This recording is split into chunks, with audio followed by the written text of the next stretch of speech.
Fala galera, no vídeo de hoje eu vou falar sobre alguns termos do mercado financeiro. Hoje vai ser voltado principalmente para iniciantes, então vou falar aqui bem coisas básicas mesmo, que a galera não sabe. Se você tiver dúvida aí do que eu vou falar, vou colocar aqui na descrição. Vou escolher 10 termos para explicar melhor. São termos aí que gente que está começando mesmo não sabe, mas que eu acho que faz muito sentido eu fazer um conteúdo assim, já que o meu foco é para investidores iniciantes. Então, mais para frente eu vou fazer com termos do mercado financeiro mais avançados. Vou falar mais sobre temas de bolsa de valores ou de coisas mesmo sobre investimentos que você também possa ter dúvidas sobre isso. Então, se você tiver alguma sugestão, deixa aqui embaixo nos comentários. Caso você veja aí os conteúdos aqui e ache que você já tem conhecimento sobre, fala aí nos comentários algum conteúdo que você gostaria que eu falasse, mesmo que seja mais avançado. Eu preparei aqui hoje, então, 10 termos. Então, basicamente, muita gente tem uma crença limitante achando que o mercado financeiro é voltado apenas para quem é especialista do mercado, para quem já nasceu rico, para quem já nasceu numa família que fala sobre investimentos, mas não é bem assim. Eu, por exemplo, fui educado em uma família que não falava muito sobre dinheiro, eu não tinha conhecimento nenhum sobre investimentos, não sabia o que era corretora, mercado financeiro, CDB, não sabia absolutamente nada, mas com o tempo, e demorou muito até aprender tudo que eu sei hoje, com o tempo eu fui aprendendo de pouco a pouco, fui colocando as coisas em prática, até o momento que eu consegui de fato ter mais domínio sobre o meu dinheiro, fazer ele se multiplicar, e hoje inclusive ajudar diversas pessoas aí, não só com o meu curso online, mas com o conteúdo gratuito que eu estou fazendo, como esse que você está vendo. Então, não tenha crença limitante achando que essas coisas são de outro mundo, que você precisa ser especialista. Inclusive no meu blog, diversas vezes aí, pessoas que já têm graduação entram lá e falam que aprenderam muito mais no meu blog do que em conteúdos da faculdade. Não existe isso, não existe. As finanças e os investimentos são para todos aqueles que querem de fato crescer e se desenvolver. E sem mais delongas, vamos lá. O primeiro termo que muita gente tem dúvida é o que é aporte mensal. Basicamente, aporte mensal é o dinheiro que você vai investir todos os meses aí nos seus investimentos, independente de serem investimentos de renda fixa ou de renda variável. Então, vamos supor que eu invista R$2.000 todos os meses. Qual que é o valor do meu aporte mensal? R$2.000. Então, basicamente, esse aqui é um termo muito simples, mas que muita gente tem dúvidas. O aporte mensal é o valor que você vai investir nos seus investimentos mensalmente. E o ideal é que você pense sempre em formas de aumentar os seus aportes mensais, para que o seu dinheiro esteja trabalhando cada vez mais para você e consiga se multiplicar aí, principalmente no longo prazo, que é onde a gente vai enriquecer de fato com os investimentos. Então eu vejo que muitas pessoas não focam em aumentar o seu aporte mensal, e quando focam, elas pensam apenas em como poupar dinheiro. Mas eu acho que é essencial também, para você aumentar o seu aporte mensal, que você pense em formas de ganhar mais dinheiro. Por quê? Quando você pensa apenas em poupar, você sempre terá um limite. Não importa se você ganha R$1.000 por mês ou R$10.000 por mês. Quem pensa apenas em poupar dinheiro, vai ter um limite. Quem ganha R$1.000 não consegue poupar R$2.000. Agora, a partir do momento que você foca em ganhar mais, você não tem limites. Não existe limite de ganhos pra gente, mas existe limites de poupar. Então acho que faz muito sentido você se preocupar em poupar cada vez mais dinheiro, porque é isso que de fato vai fazer você criar uma bola de neve aí maior nos seus investimentos. Então não foque apenas em poupar. É óbvio que poupar dinheiro é essencial, independente do quanto que você ganha aí. Você tem que focar em poupar dinheiro, mas não deixe também de focar em como ganhar mais. Porque muitas pessoas têm um orçamento apertado justamente porque elas ganham pouco por mês. Às vezes, as contas básicas delas aí são altas e não tem como elas cortarem isso. Então faz sentido você focar também em ganhar mais dinheiro. É lógico que, independente do quanto você ganha, você precisa fazer você precisa fazer sobrar dinheiro, porque isso é um hábito aí muito importante para sua vida financeira. Mas foque em aumentar seus investimentos e ter um aporte mensal cada vez maior. Muito importante que você faça isso. Outra dúvida também que muitas pessoas têm é sobre o que são juros compostos. Basicamente, existem duas formas de juros aí quando você investe no mercado financeiro. A primeira forma são os juros simples, onde os juros ele incide apenas sobre o valor que você investiu. Por exemplo, se você investe R$1.000 e tem um retorno de 10% no primeiro ano, você ficaria com R$1.100. No segundo ano, com juros simples, os mesmos 10%, incidiriam apenas sobre os R$1.000 que você investiu. Então você teria no segundo ano R$1.200. R$100 do primeiro ano, mais R$100 do segundo ano.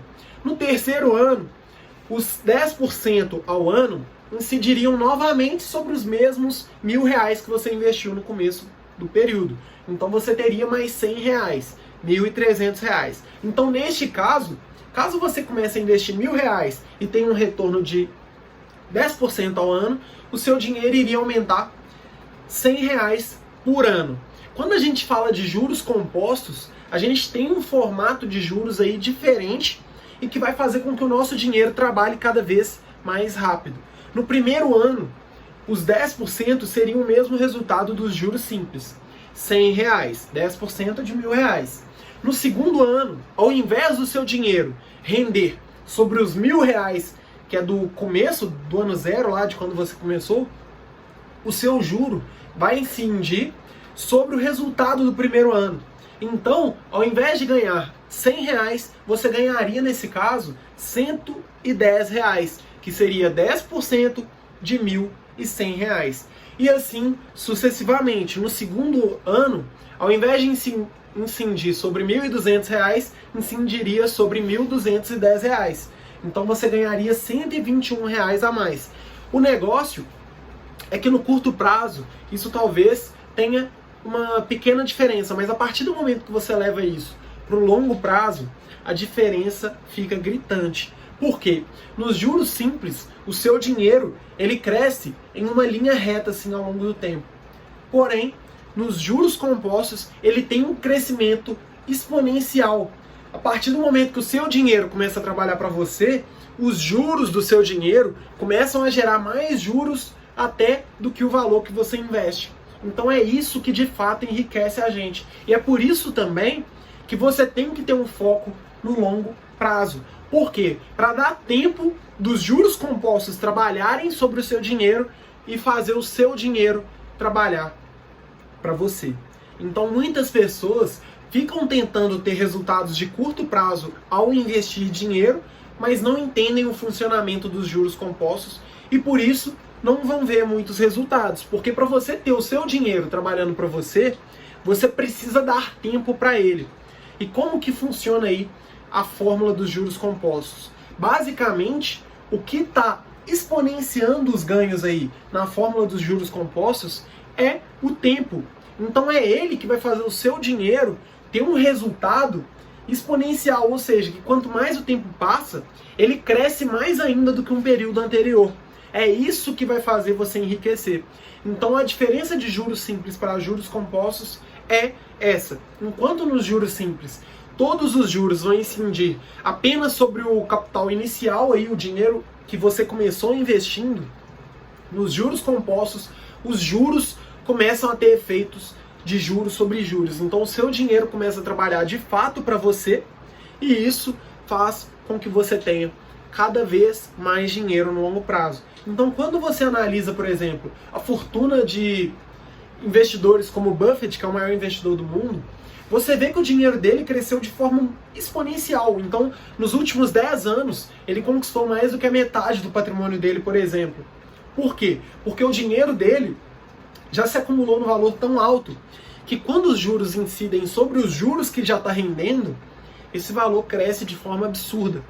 Então, o crescimento exponencial é a diferença aí dos juros compostos para os juros simples e é isso que vai fazer você enriquecer no longo prazo. Então foque em ter paciência e aportar mensalmente um valor maior, visando sempre ter dinheiro no futuro, porque no futuro, quando o seu dinheiro começar a trabalhar de verdade para você, os juros vão gerar cada vez mais juros. Então essa é uma dúvida que muitas pessoas têm, é uma dúvida de certa forma simples, porque muitas pessoas inclusive aprendem isso na escola, no ensino fundamental ou médio, não sei, mas é importante eu trazer aqui, porque este conceito, apesar das pessoas entenderem o que são juros compostos, muitas delas não entendem que o dinheiro só rende mesmo no longo prazo, porque elas não veem que o que exponencia os ganhos ali é o tempo, e ele que é responsável por multiplicar o nosso dinheiro.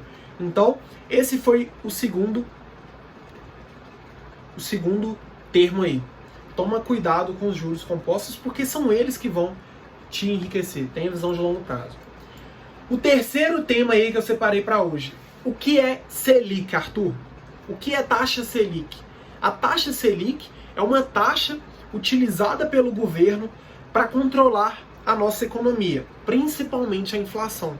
Então, basicamente, a taxa Selic é a taxa básica de juros da nossa economia. O que você precisa entender sobre a taxa Selic? Na nossa economia, a gente tem diversos fatores aí que influenciam o PIB, o desemprego, a inflação, que é o aumento do preço ao longo do tempo, que influenciam o salário das pessoas, que influenciam o preço das mercadorias, a retirada de investimentos ou a realização de novos investimentos, as pessoas investirem ou as pessoas consumirem mais, e é o que faz a economia ficar equilibrada. Então, basicamente, a taxa Selic ela é uma taxa que é definida pelo governo a cada 3 meses pelo Copom, que é o Comitê de Políticas Monetárias aí do governo, e o governo ele tenta, de certa forma, criar um equilíbrio aí na economia, para a economia andar de forma, não equilibrada, porque eu já falei equilíbrio, andar de forma tranquila no longo prazo, com que a economia consiga crescer, o país consiga produzir, mas sem que fique com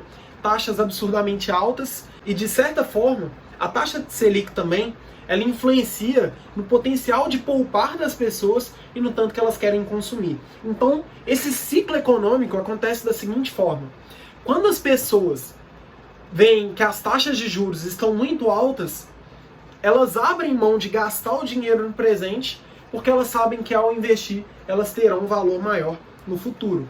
E quando as taxas estão muito altas, o seu consumo também fica caro. Vamos dar um exemplo. Digamos que eu queira comprar um apartamento e eu vou financiar esse apartamento junto à Caixa Econômica Federal.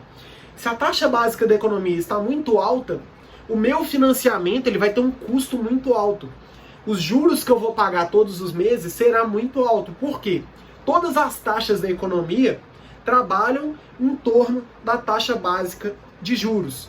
Então o governo ele define uma taxa e essa taxa é utilizada pelos bancos, por exemplo, para me oferecerem este financiamento imobiliário.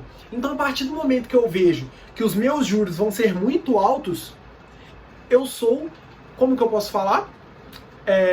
Desestimulado a fazer esse tipo de compra ou esse tipo de investimento aí que algumas pessoas consideram. Então, basicamente, quando as taxas estão muito altas, tudo que você vai comprar tem um preço maior, porque ao dividir esse valor, ao financiar esse valor, as taxas de juros são altas e o seu carro, o seu imóvel, as suas compras aí que você divide no cartão de crédito ficam cada vez mais caras. Agora, quando as taxas estão baixas, hoje, por exemplo, a gente está na mínima histórica, a gente é estimulado a consumir. Por quê? Porque o nosso dinheiro ele não vai ter um custo tão alto no mercado. Então, vou dar um outro exemplo aqui. Se eu quero abrir um negócio e vou pegar um empréstimo junto ao Bradesco, se a taxa está no mínimo histórico, o Bradesco vai me oferecer um empréstimo a um valor menor do que quando a taxa estava no maior patamar da história. Então, dessa forma, eu sou estimulado a fazer esse empréstimo junto ao Bradesco, porque eu sei que o meu dinheiro vai ter um custo menor. Então, é muito melhor para mim, como investidor, ou como empresário, ou como alguém que está financiando um bem, pegar um dinheiro onde eu vou pagar 6% ao ano de juros, do que pegar um dinheiro, a mesma quantia, pagando 12% de juros. Então o que acontece? Quando as taxas estão baixas, toda a população é incentivada a consumir, até porque o benefício de você abrir mão do consumo e guardar o dinheiro para o longo prazo, ele é menor. Porque quando as taxas estão altas, se você deixar de consumir hoje para investir o seu dinheiro, naturalmente as pessoas veem que é um benefício maior, o seu dinheiro vai trabalhar cada vez mais para você. Agora isso não acontece da mesma forma quando as taxas estão baixas. Então você é incentivado a consumir mais, e a partir do momento que você consome mais, a economia volta a girar e ela tende a crescer. Só que ela vai crescendo, crescendo, e se o país não tiver um equilíbrio aí econômico, ele volta a ter grandes taxas, volta a ter inflações altas, volta a praticar uma taxa alta que vai desestimular as pessoas a comprarem, a financiarem bens, e isso vai fazer com que as pessoas diminuam aí os seus gastos e foquem em priorizar o futuro através dos investimentos, já que as taxas estão mais altas. Então, naturalmente, a economia tende a desacelerar, já que as pessoas não estão consumindo muito, o país tende a desacelerar também, e isso faz com que as taxas vão abaixando novamente. Então são ciclos econômicos. É lógico que países desenvolvidos não têm ciclos econômicos com oscilações tão altas quanto o Brasil. Então hoje, por exemplo, a nossa taxa está por volta de 4%, mais ou menos. E ela já esteve por volta de 14% ao ano.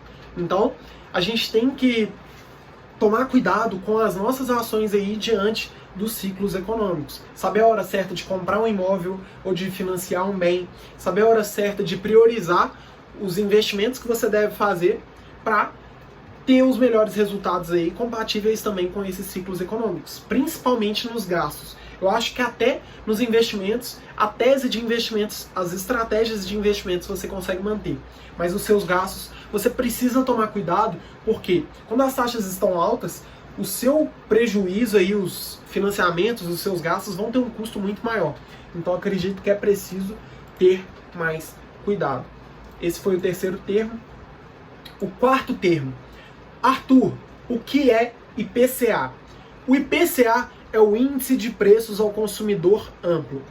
É o principal indicador que a gente utiliza para medir a inflação em nosso país. E o que é inflação? A inflação é o aumento do preço dos produtos e serviços que a população mais tende a consumir. Então, basicamente, o IBGE pega o preço das mercadorias e serviços que os brasileiros mais utilizam, é uma cesta de produtos e serviços com mais de 200 mercadorias, vai pegar aí alimentação, transporte, carne, arroz, feijão, gasolina, vai pegar as principais coisas aí que a gente costuma consumir e vai analisar o aumento dos preços dessa cesta de serviços. Então, a inflação, ela mede em quanto que as coisas que a gente está utilizando ali, que a gente está comprando, estão crescendo com o passar do tempo. Todos os meses sai lá, a inflação ficou em 0,5% neste mês. O que isso significa? Isso significa que os principais produtos e serviços que a gente utiliza todos os meses aumentou no período de um mês 0,5%. Então, se para você comprar todos aqueles produtos e serviços você precisava de R$1.000, agora você vai precisar de 0,5% a mais. Seria, no caso, R$50 a mais. Então, para você comprar todos aqueles bens ali que estão lá avaliados pelo IBGE, você precisaria de R$50 a mais. Precisaria de R$1.050 para comprar algo que custava R$1.000. Então, naturalmente, com o passar do tempo, o nosso dinheiro é desvalorizado pela inflação. Então, por que é importante você entender o que é inflação? Para você investir no mercado financeiro e conseguir ter um resultado acima da inflação. Naturalmente, você deve se lembrar aí de quando a gasolina custava R$2 o litro. Ou então, quando... muita gente gosta de brincar. Quando o Kinder Ovo era R$1. Ou quando a lata de Coca-Cola era R$2. Hoje, tudo que eu falei aqui anteriormente é muito mais caro. E por quê? Por causa da inflação. A inflação, ela naturalmente desvaloriza o nosso dinheiro. O que você conseguia comprar com R$1 milhão há 10 anos atrás, você não consegue comprar mais com R$1 milhão hoje. Isso se dá no preço de imóveis, no preço dos carros, no preço das mercadorias que a gente compra, de roupa, de comida, de tudo. Tudo fica mais caro e isso tem um comportamento aí que a gente chama de inflação. Então o IPCA, ele é um dos índices que medem a inflação. Existem outros índices também e cada índice vai ter aí o foco ou em uma região ou em uma cesta de serviços, vai depender. Mas nos investimentos, normalmente, o que a gente lida é o IPCA, que é o Índice de Preços ao Consumidor Amplo. Então existem aí índices que medem apenas em São Paulo, índices que têm foco em outros ou produtos ou serviços. Existem várias formas de você encontrar aí o aumento dos preços. E outra coisa também que muita gente não para pensar é que cada um tem sua própria inflação. Por quê? Os hábitos de consumo de cada pessoa são muito diferentes. Enquanto um jovem de 22 anos tem um perfil ali de gastos de certa forma que é muito menor, com menos responsabilidade, uma pessoa que tem 50 anos, que já ajuda os pais e ajuda os filhos, tem um hábito de consumo completamente diferente, com muito mais responsabilidade. Eu tô falando aqui de forma geral, tá?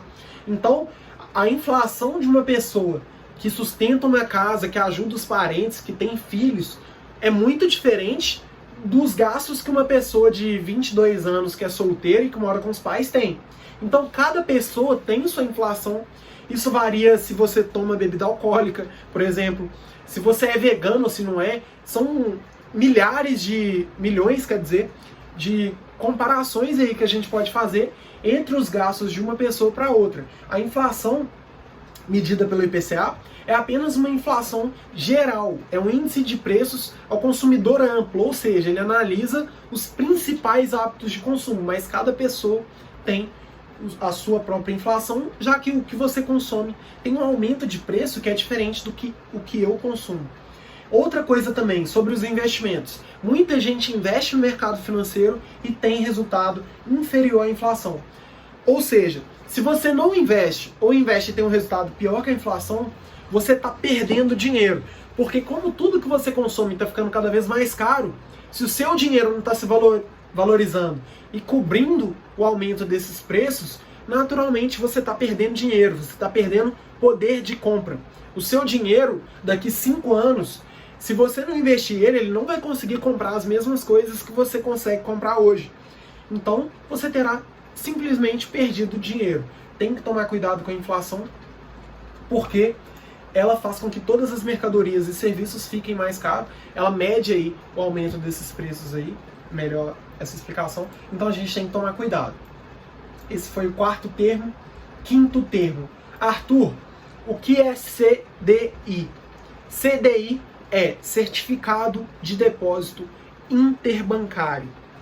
Todos os dias, os bancos emprestam dinheiro entre si para que nenhum banco feche o saldo aí diário negativo. Então o governo obriga que todos os bancos fechem o caixa do dia com saldo positivo, e para fazer empréstimos entre si, eles utilizam uma taxa que é muito próxima à taxa Selic, que eu já expliquei aqui nesse vídeo, que é o CDI.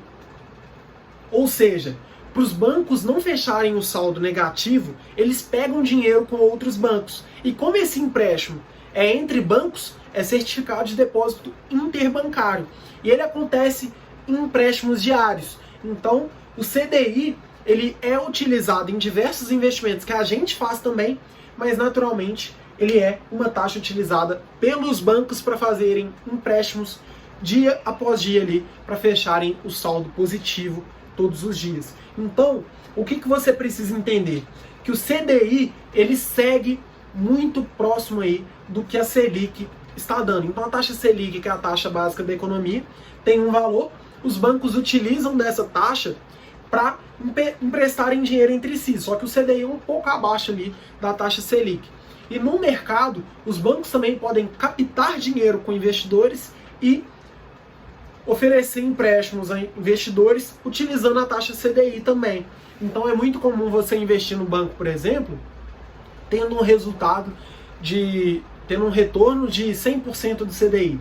Ou seja, aquela taxa que o banco utiliza para emprestar ou para pegar empréstimo de outras instituições financeiras todos os dias é também utilizada para você realizar investimentos ou para pegar empréstimos também dos bancos. Então, o CDI ele tem muita importância aí, porque muitos investimentos são precificados com essa taxa.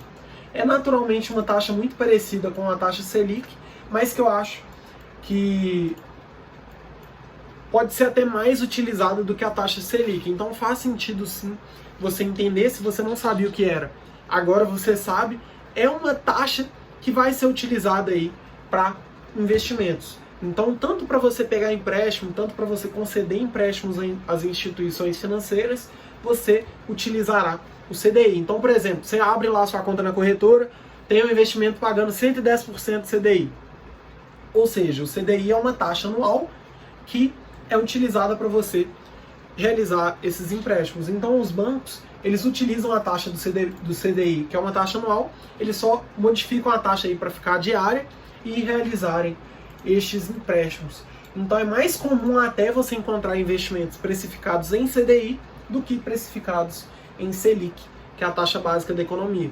Então, CDB, LC, LCI, LCA, debêntures, vários investimentos, eles têm uma precificação ali em CDI e não em taxa Selic. A taxa Selic normalmente é utilizada pelo Tesouro Selic, que é um investimento do Tesouro Direto. Nas demais opções aí, normalmente, você terá o CDI. Então vamos lá. Esse foi o quinto. O sexto termo, o que é independência financeira?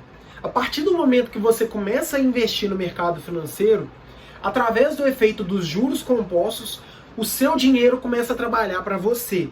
Isso significa que se você investe R$1.000 todos os meses, vai chegar uma hora que o seu dinheiro já terá um rendimento mensal que pode ser até superior ao valor que você gasta todos os meses. Então pode passar até do valor que você investe. Vamos supor, você investe R$1.000 todos os meses, o seu dinheiro começa a trabalhar, no longo prazo o seu dinheiro pode render até mais do que você está investindo. Pode começar a te dar um retorno de R$2.000 todos os meses. E além disso, através dos juros compostos, o seu dinheiro pode te dar um retorno até maior do que você gasta aí todos os meses. Então, se você tem um gasto de R$2.000 e investe R$3.000 no mercado, vai chegar uma hora que o seu dinheiro vai te pagar de juros mais do que R$2.000. E a partir do momento que só através dos investimentos você conseguir manter o seu custo de vida, você terá atingido a independência financeira.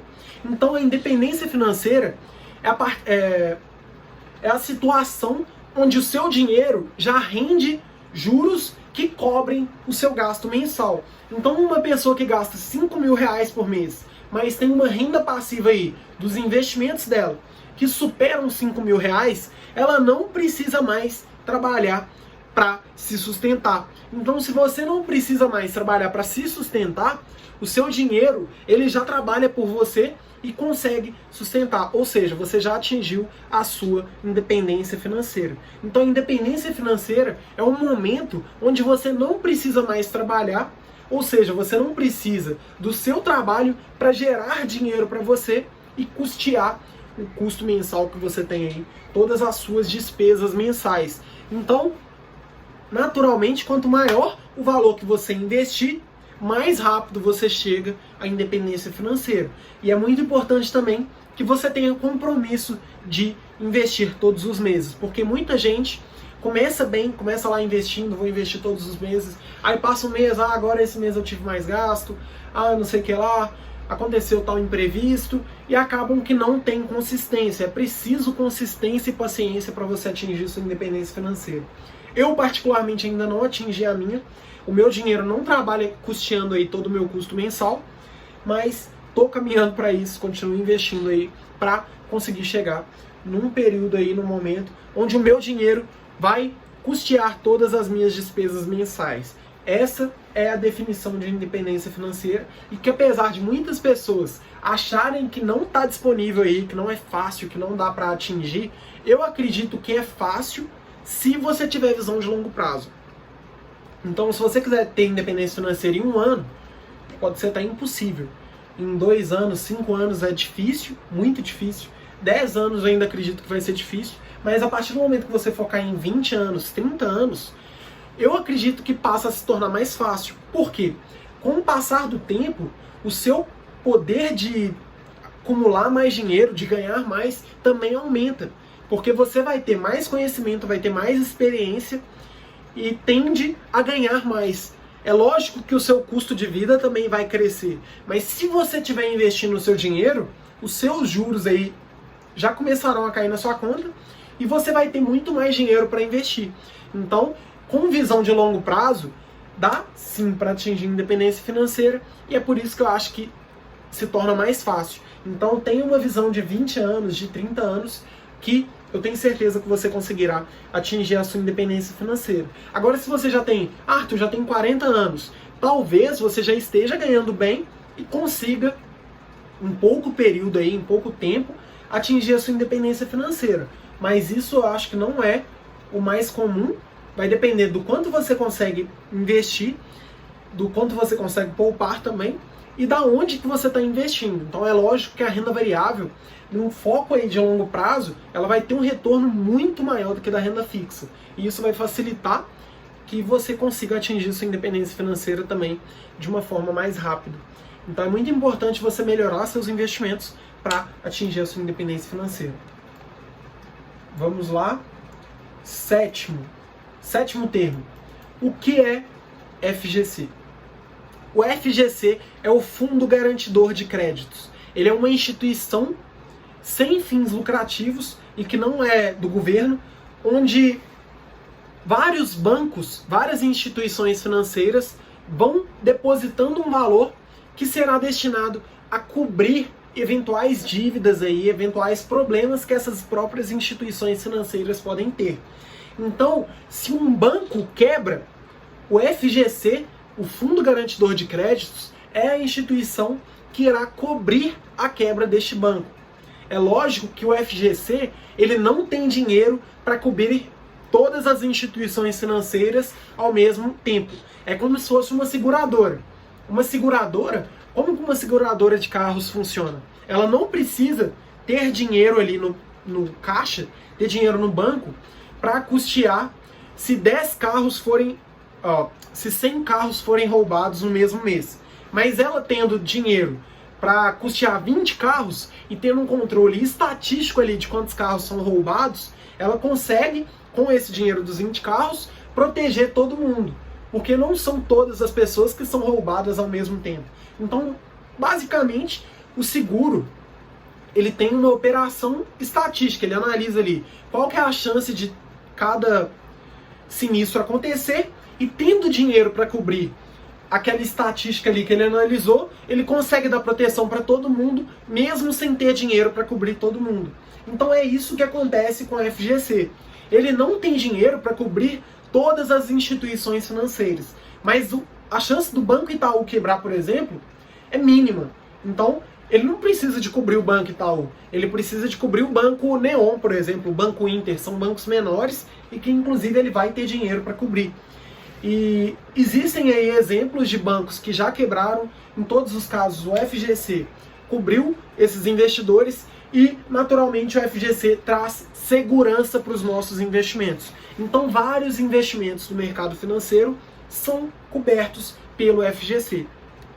O FGC dá uma proteção de até R$250 mil por instituição e por CPF. Então, se você tem R$1 milhão, invista em 4 instituições diferentes que você terá aí a proteção de até R$250 mil. Ele é uma proteção que eu particularmente valorizo muito. Por quê? Porque a gente consegue investir em diversos produtos da renda fixa com segurança. Então, se você investe em CDB, LC, que são as letras de câmbio, LCI, letras de crédito imobiliário, LCA, letras de crédito do agronegócio, por exemplo, você estará coberto pelo FGC aí de acordo com essa regra que eu falei, de até 250 mil reais por instituição e por CPF. Então vale muito a pena, na minha opinião, investir em renda fixa apenas naqueles investimentos que são garantidos pelo Fundo Garantidor de Créditos. Este é um dos motivos dos quais eu utilizo para não investir em debêntures, que não tem essa proteção, em fundos de investimentos, que também não tem essa proteção, e CRI e CRA.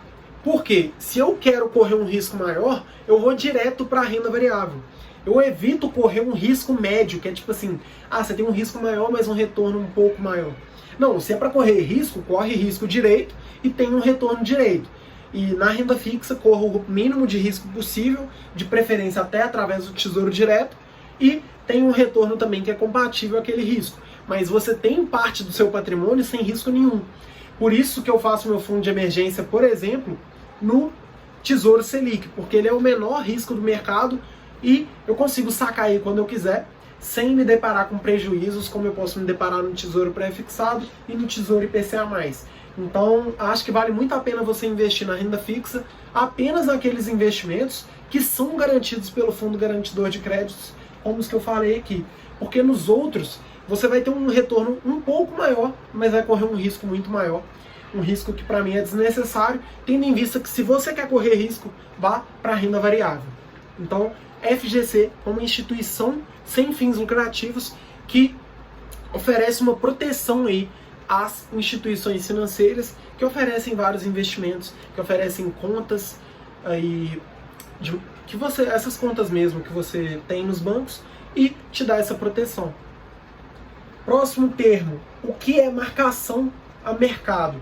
Quando você investe no Tesouro Direto, por exemplo, ele tem sempre uma precificação de um valor futuro que o governo vai pagar para aquele investidor, principalmente no Tesouro Pré-fixado e Tesouro IPCA+. E como que essa marcação a mercado funciona? Digamos que para investir a uma taxa de 10% ao ano, você precisa investir R$100 por 10 anos para pegar R$1.000 no final do prazo. É só um exemplo. Para o governo, então, oferecer esses investimentos, ele oferece um título de R$100 que vai render 10% ao ano e que no final de 10 anos o governo vai desembolsar R$1.000 aí para o investidor.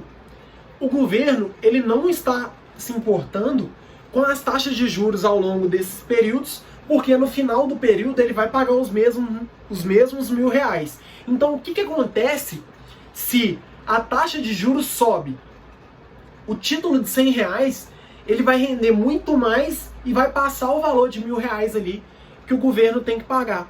Então, todas as vezes que as taxas de juros sobem, o Tesouro Pré-fixado e o Tesouro IPCA+, por exemplo, se desvalorizam, porque eles vão render uma taxa maior para chegar no mesmo valor final. E, consequentemente, o contrário também funciona. Se as taxas de juros caem, o título naturalmente se valoriza, porque ele vai render menos para chegar naqueles mesmos R$1.000. Então vamos voltar para o exemplo, R$100. A taxa era de 10% para em 10 anos chegar em R$1.000. Se a taxa for para 15% ao ano, os mesmos R$100 vão passar do limite de R$1.000 que o governo vai pagar. Então o título tem que se desvalorizar. Vamos supor aí que ele caia para R$50 para render aqueles 15% ao ano e chegar nos mesmos R$1.000. O contrário também vale. Os mesmos R$100 rendendo 10% ao ano, chegam em R$1.000 em 10 anos. Se esse título aí render 5% ao ano, ele não vai chegar nos R$1.000, porque ele está rendendo muito menos. Então o que acontece? Ele se valoriza para R$150, por exemplo, porque aí os R$150 podem render 5% ao ano e chegar nos mesmos R$1.000. Então a marcação a mercado é uma precificação que vai atualizando o preço dos títulos aí do mercado para que todos os investidores tenham o mesmo resultado aí no final do período. Então, normalmente, é por isso que investidores perdem dinheiro no Tesouro Pré-fixado e no Tesouro IPCA+, que são opções do Tesouro Direto. Por quê? Se o seu dinheiro passa a render mais, o título se desvaloriza, você perde dinheiro. E se o seu dinheiro passa a render menos, se as taxas de juros caem, o seu título se valoriza. Isso fez, inclusive, que no ano de 2019, alguns títulos aí do Tesouro Direto chegassem a valorizar mais de 80% em um único ano. Por quê? Como as taxas caíram muito, os títulos se valorizaram demais. Então, quem tinha comprado em janeiro, por exemplo, no mês de outubro, estava com 80% de lucro, por conta da marcação ao mercado. Então, é muito importante que vocês entendam a marcação ao mercado, porque se você não entender, você pode realizar uma venda aí antecipada e se deparar com muitos prejuízos. Da mesma forma que investidores tiveram um resultado de 80% positivo, é possível que você tenha um resultado de 80% negativo. Se as taxas começarem a subir e você precisar vender seu título, você vai ter prejuízos. Então a marcação mercado é o que de fato faz com que os preços dos títulos aí se atualizem diariamente. É isso que faz aí muitas pessoas perderem dinheiro no Tesouro Direto. O nono termo que eu separei para hoje é o que é renda mensal. A renda mensal é o tanto que você ganha, é o que você tem de renda todo mês. Então, se uma pessoa ganha R$3.000 por mês, essa pessoa tem uma renda mensal de R$3.000. Qual que é o cuidado que eu imagino que você tenha que ter e que muita gente não tem? Muitas pessoas consideram que tem como renda o valor bruto que elas recebem.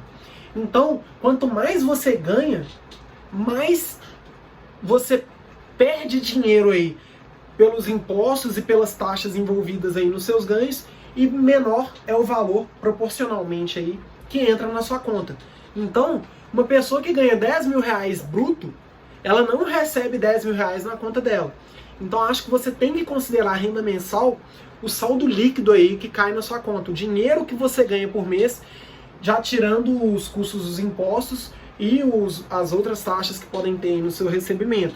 Renda mensal é o que você ganha aí ou do seu trabalho, ou pode ser também dos seus investimentos. Então, R$100.000 gera uma renda mensal de quanto? Quanto de dinheiro aquele dinheiro investido está gerando? Pode ser tanto para o que você ganha no seu trabalho, na sua empresa, ou para quanto que os seus investimentos já estão te gerando. Então é isso que é renda mensal. Acho que esse é um tipo de dúvida mais simples. Não são muitas pessoas que têm, mas eu achei importante trazer para vocês. E por último, o 10º termo é o que é corretagem. As corretoras, elas ganham dinheiro de diversas formas no mercado. Uma dessas formas é pela cobrança da corretagem. A corretagem é uma taxa que é cobrada pelas corretoras para você comprar e vender ativos da Bolsa de Valores. Então, algumas corretoras, por exemplo, já possuem taxa zero de corretagem para você comprar e vender ações. É o caso da Clear, por exemplo, ou do Banco Inter, que também permite que você faça esse tipo de investimento. Porém, grande parte das corretoras ainda cobra corretagem. Então, se você tem conta na XP Investimentos, por exemplo, você paga corretagem. Então, se você quer comprar ações do Banco Inter, por exemplo, você precisa pagar uma taxa para a corretora para você fazer essa compra dessas ações. Todas as vezes que você comprar ou que você vender, você paga. Então, se a XP Investimentos, por exemplo, cobrar R$20 de corretagem, se você quiser comprar 10 ações, ou 100 ações, ou 1000 ações, você paga R$20. Se você quiser vender 10 ações, ou 100 ações, ou 1000 ações, você também paga R$20. Todos os meses, todas as vezes que você for comprar ou vender ações, você terá que pagar. E muitas pessoas podem achar como que as corretoras que não cobram corretagem ganham dinheiro. Elas ganham dinheiro também nas movimentações que você faz. Então, se uma pessoa dá uma ordem de venda de R$10, mas o mercado já está negociando a R$9,50, esses 10% aí de diferença vai para a corretora. Então a corretora ganha muito nas movimentações diárias aí que os investidores fazem e também no dinheiro parado que os investidores deixam na conta. Então, se uma corretora aí tem vários investidores com alto poder aquisitivo e que deixam muito dinheiro parado na conta da corretora, naturalmente a corretora está utilizando esse dinheiro aí no mercado e está ganhando dinheiro em cima desse dinheiro. Então a corretora ela tem várias formas de ganhar. Ela ganha também na renda fixa. Às vezes um banco oferece um título a 10% ao ano. Aí a corretora passa para você esse título a 9,5% e fica com 0,5%. Ela ganha também nos fundos de investimentos. Então, se o fundo de investimento tem uma taxa de administração de 2% ao ano, a corretora pode ficar com 0,5% ao ano e passar 1,5% para os gestores. Existem várias formas aí das corretoras monetizarem o negócio, elas ganham muito dinheiro de diversas formas e a corretagem é apenas uma dessas formas. Então, a corretagem é o dinheiro que você paga ou para comprar ou para vender ações na Bolsa de Valores. Pode ter corretagem para fundos imobiliários, para ETFs, para ações, para aqueles contratos aí que as pessoas fazem com day trade. Day trade também dá muito dinheiro para as corretoras.